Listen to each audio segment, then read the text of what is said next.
नमस्कार बच्चों। आज हम करेंगे मोशन चैप्टर के कुछ इंपॉर्टेंट फैक्ट्स और कुछ इंपॉर्टेंट उसकी डेफिनेशंस। ठीक है, सबसे पहले मोशन होता क्या है। An object is said to be in motion when its position changes with time. मतलब किसी भी ऑब्जेक्ट को मोशन में तब कहते हैं जब वो समय के साथ साथ अपनी पोजीशन बदलता रहता है। और इस चीज़ के लिए हमारे को एक रेफरेंस पॉइंट भी बताना होता है। जैसे कि मान लीजिए अभी एक जो व्यक्ति है वो पॉइंट ए पे खड़ा है, पॉइंट ए से चल के पॉइंट बी पर चला गया, तो जो पॉइंट ए है वो उसका रेफरेंस पॉइंट होता है। और मोशन क्या होता है? मोशन एक रिलेटिव क्वांटिटी है।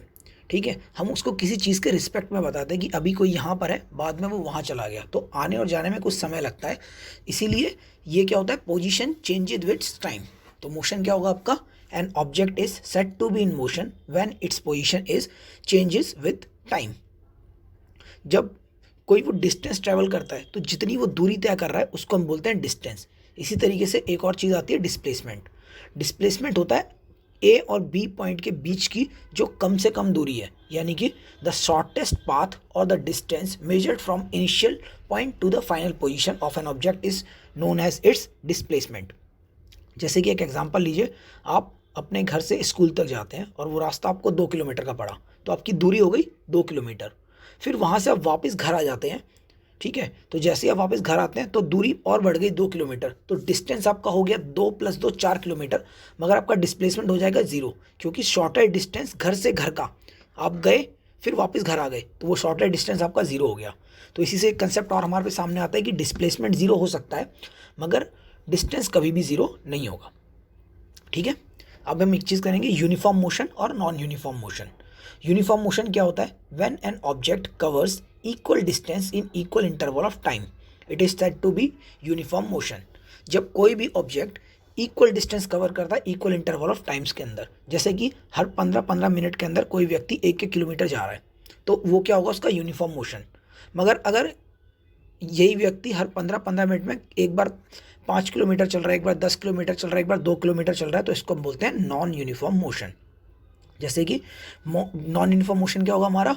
Motion when the object cover unequal distances in equal interval of time, तो वो हमारा हो जाएगा नॉन यूनिफॉर्म मोशन। अब आता है हमारा स्पीड। स्पीड क्या होती है? The distance travelled by an object in unit time is referred to its speeds. और इसकी एसआई यूनिट होती है मीटर पर सेकेंड। ये यूनिट्स याद करना बहुत ज़रूरी है, पेपर में बहुत आता है। ठीक है, तो स्पीड क्या होती है? Distance travelled by an object. कोई भी ऑब्जेक्ट कोई डिस्टेंस ट्रेवल करेगा तो उसमें जो समय लगेगा, तो ये इसका फॉर्मूला होता है distance divided by time, that is speed. अब एक नया कंसेप्ट आता है हमारा एवरेज स्पीड। तो एवरेज स्पीड हमारी क्या होती है? अगर हम नॉन यूनिफॉर्म मोशन की बात करें जिसके अंदर की ऑब्जेक्ट अलग अलग समय में अलग अलग दूरी तय कर रहा है, तो जो average speed of an object क्या होगी? It is obtained by dividing the total distance travelled by an object by the total time taken. तो हम एवरेज स्पीड के लिए क्या लेंगे कि जितना उसने टोटल डिस्टेंस ट्रेवल किया है उसको हम ऊपर रखेंगे और जितना टोटल टाइम लगा है उससे हम उसे डिवाइड कर देंगे। जैसे मान लीजिए एक व्यक्ति है, उसको उसने 3 दूरियां, एक बार 2 किलोमीटर तय किया, एक बार 4 किलोमीटर तय किया, एक बार 5 किलोमीटर तय किया, एक 1 घंटे में, एक 2 घंटे में, एक 3 घंटे में। तो जो टोटल डिस्टेंस था 2, 3 और 4 किलोमीटर का, उसको हम ऊपर रखेंगे, ऐड करेंगे, और जो टाइम था नीचे 1 घंटा, 2 घंटा, 3 घंटा, उसको नीचे रखेंगे, तो उससे हमारी एवरेज स्पीड आ जाएगी। अब अगला कॉन्सेप्ट हमारा आता है वेलोसिटी का। तो देखिए वेलोसिटी क्या होती है? वेलोसिटी होती है it is a speed of an object moving in definite direction. जब कोई भी ऑब्जेक्ट किसी स्पीड के साथ में चल रहा है मगर एक डेफिनेट डायरेक्शन में, तो वो होती है वेलोसिटी। तो वेलोसिटी भी एक स्पीड ही होती है मगर वो क्या होती है? एक डेफिनेट डायरेक्शन में होती है। ठीक है, तो इसकी ऐसा यूनिट भी मीटर पर सेकेंड होती है। तो जब हमें एवरेज वेलोसिटी निकालना होता है तो हम क्या करते हैं? किसी भी ऑब्जेक्ट की जो इनिशियल वेलोसिटी है उसके अंदर उसकी फाइनल वेलोसिटी को ऐड करते हैं और 2 से डिवाइड कर देते हैं, उसकी एवरेज वेलोसिटी आ जाती है। तो इनिशियल वेलोसिटी को हम डिनोट करते हैं यू से और फाइनल वेलोसिटी को डिनोट करते हैं वी से। तो इसका फॉर्मूला बन जाता है कि average velocity is equal to initial velocity plus final velocity divided by 2।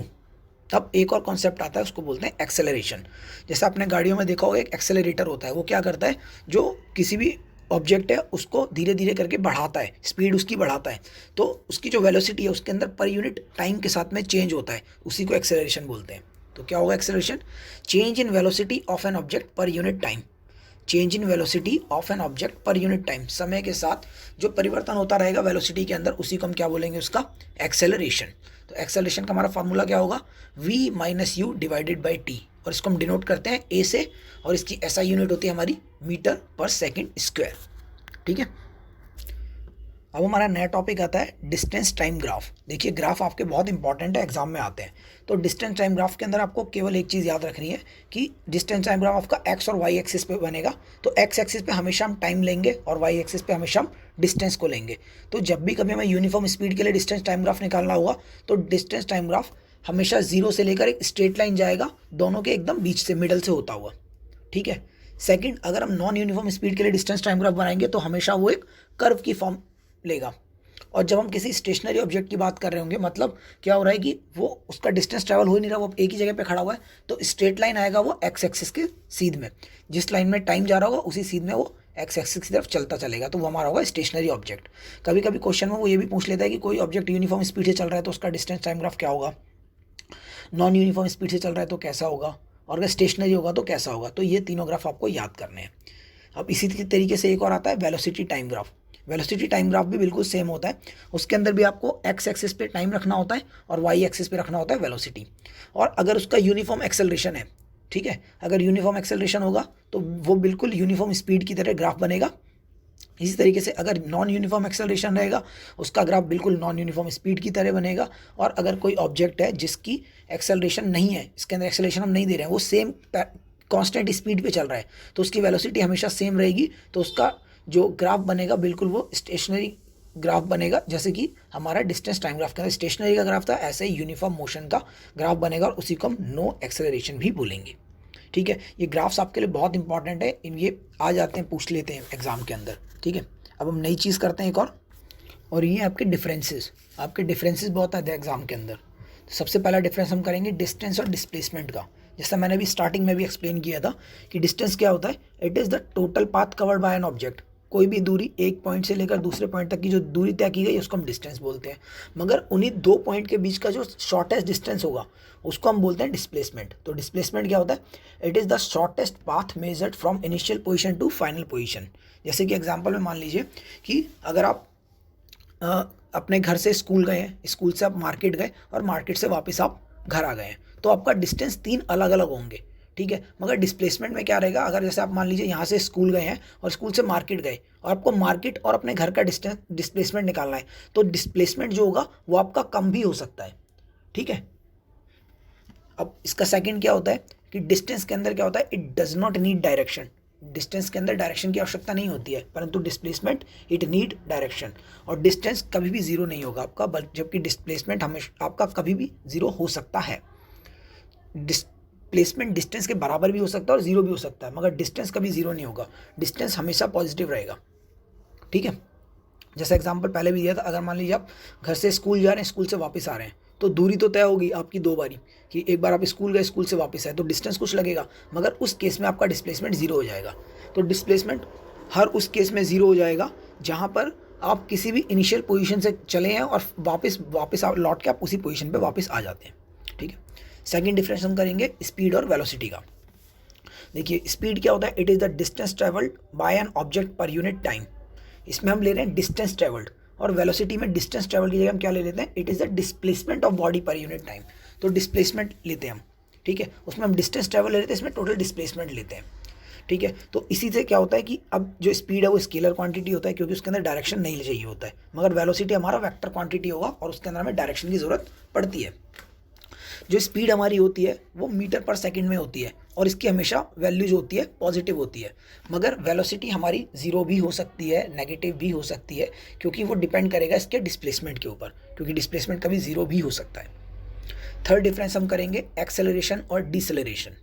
Acceleration जैसे मैंने आपको बताया, जब पर यूनिट जो टाइम है उसके अंदर वेलोसिटी में चेंज होता है, it is the change in velocity per unit time, और ये हमेशा क्या होगा, पॉजिटिव होगा। बट डिसेलरेशन क्या होता है, ये भी होता है, it is the change in velocity per unit time, मगर ये हमेशा नेगेटिव होता है। एक्सेलरेशन और डिसेलरेशन से आप एक चीज़ समझ सकते हैं, सब गाड़ी को एक्सेलरेट करते हैं, आप स्पीड बढ़ा रहे हैं तो एक्सेलरेट करेगा, हमेशा पॉजिटिव होगा क्योंकि स्पीड आपकी हमेशा बढ़ रही है। बट डिसेलरेशन में क्या होगा कि स्पीड हमेशा कम होगी, जैसे आप गाड़ी को ब्रेक मार रहे हैं तो उसकी स्पीड कम होती रहेगी। तो ये इसका सेकंड पॉइंट है कि इन acceleration velocity keep increasing, velocity हमेशा बढ़ती रहेगी, मगर डिसेलरेशन में वेलोसिटी हमेशा घटती रहेगी। जैसे आपने गाड़ी स्टार्ट की तो उसका इनिशियल वेलोसिटी जीरो भी हो सकता है, उसके बाद आपने स्टार्ट किया, तेज बढ़ाना शुरू किया, तो वो हमेशा धीरे धीरे करके बढ़ता रहेगा, उसकी फाइनल वेलोसिटी हमेशा ज़्यादा होगी, इनिशियल वेलोसिटी हमेशा कम होगी एक्सेलरेशन की। मगर डिसेलरेशन में क्या होगा, आपकी गाड़ी ऑलरेडी चल रही है तो उसका एक्सेलरेशन ऑलरेडी बढ़ा हुआ है, तो जब उसको डिसेलरेट करेंगे उसकी स्पीड कम करने लगेंगे, तो जो उसकी इनिशियल वेलोसिटी है वो ज़्यादा होगी, मगर फाइनल वेलोसिटी धीरे धीरे करके आके ज़ीरो हो जाएगी। ठीक है, अब फोर्स एक और करेंगे हम लोग, वो रहेगा आपका वेलोसिटी और एक्सेलरेशन। देखो वेलोसिटी अभी वैसे बताया कि वेलोसिटी क्या होता है, the rate of change of position of body is called velocity, और इसकी ऐसा यूनिट होती है मीटर पर सेकंड। मगर एक्सेलरेशन क्या होता है, वेलोसिटी के अंदर भी अगर हम चेंज कर रहे हैं, बदलाव कर रहे हैं, तो it is the rate of change of velocity, that is acceleration. तो उसकी यूनिट हमारी क्या हो जाती है, मीटर पर सेकंड स्क्वायर। आई होप आपको समझ में आ गया होगा। तो ये बहुत इंपॉर्टेंट क्वेश्चन है आपके मोशन चैप्टर के, तो इसको कर लीजिएगा। ठीक है, धन्यवाद।